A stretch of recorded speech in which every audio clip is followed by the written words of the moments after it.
My dad is here. He came to Alaska in 1947 when the Alaska Highway was 2 years old, 3 years old.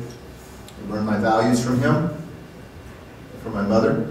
Although Pat Fink tells me that she's my second mom. She tells me that every time I speak to her, and Pat, God bless you, congratulations, and thanks for taking on the task. It's larger than you can imagine. Insofar as being the product of public education, Ms. Henry, who is in my cell phone under Ms. Henry, and Ms. Boko, amazing. Lenine is nodding her head. We went to school together.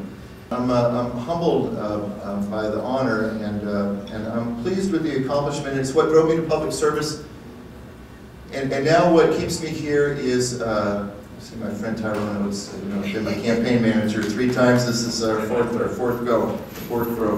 What has kept me here is the cost of energy in our town and in our state.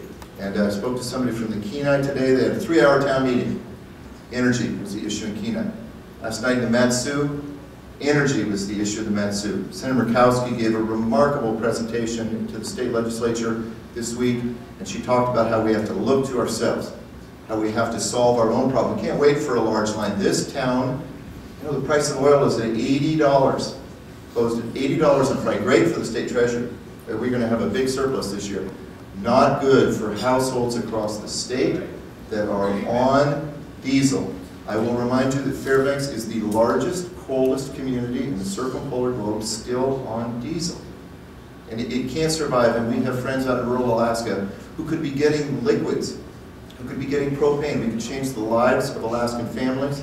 And the people in this room, in this community, we cannot rest.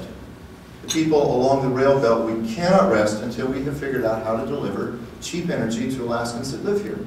I'm all for pumping up the state's treasury. I'm proud to tell you we have $10 billion in surplus.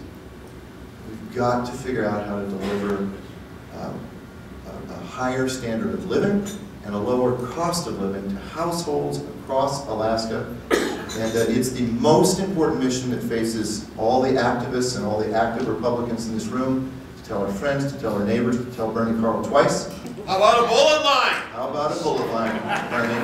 And there are now 17 members and growing in the in-state gas caucus in the House and Senate of the Alaska State Legislature. And we need to pick leaders that are interested in having Alaska households thrive.